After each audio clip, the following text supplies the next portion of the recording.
नवी मुंबईतील तलोजा येथील सेक्टर 34 आणि 36 येथील महागृहनिर्माण प्रकल्पातील लाभार्थ्यांनी बुधवारी सकाळी बेलापूर येथील सिडको भवनासमोर एकत्र येऊन त्यांची व्यथा प्रसार माध्यमांसमोर मांडली। तलोजातील महागृहनिर्माण प्रकल्पामध्ये सोडत प्रक्रियेमध्ये लाभार्थी ठरलेले 4.5 सदनिकाधारकांना वेळोवेळी आश्वासन देऊन त्यांची बोळवण केली जात आहे। या लाभार्थ्यांची मूळ मागणी घरांचा ताबा आणि झालेल्या आर्थिक नुकसानाची भरपाई मिळणे ही आहे।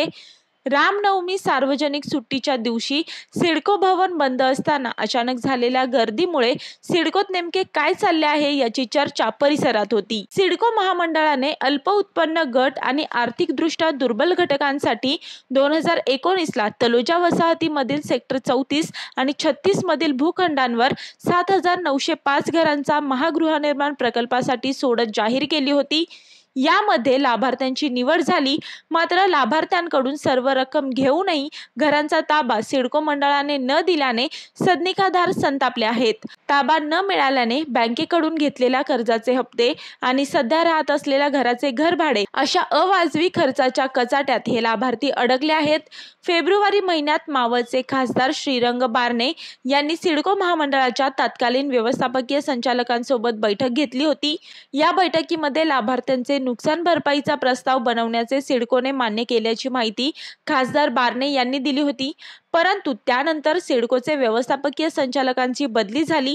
सदनिकाधारकांनी सिडकोत संबंधित प्रस्तावाची माहिती घेतल्यावर प्रत्यक्षात असा कोणताही प्रस्ताव बनवण्याचे काम सुरू नसल्याचे उजेडात आल्याने विद्यमान सिडको महामंडळाचे व्यवस्थापकीय संचालक विजय सिंगल यांचे लक्ष वेधण्यासाठी बुधवारी सदनिकाधारकांनी सिडको भवन येथे एकत्र होण्याचा निर्णय घेतला। मुख्यमंत्र्यांनी उल्वे येथील सदनिकाधारकांप्रमाणेच तलोजातील सेक्टर 34 व 36 मध्ये गृहनिर्माण प्रकल्पातील सदनिकाधारकांना नुकसान भरपाई देण्याचा निर्णय घ्यावा अशी मागणी या सदनिकाधारकांची आहे।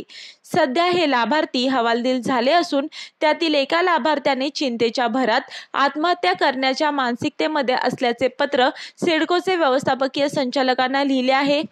सिडको मंडळाने या सदनिकाधारकांना मे 2024 ही नवी तारीख घरांचा ताबा देण्यासाठी दिली असून अजूनही महागृहनिर्माण प्रकल्पासमोर मलनिसारण वाहिनी, जलवाहिनी आणि रस्त्यांचे काम सुरू आहे।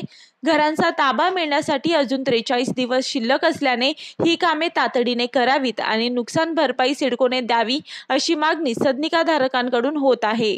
मी वर्षा काटेकर, योद्धा न्यूज, नवी मुंबई।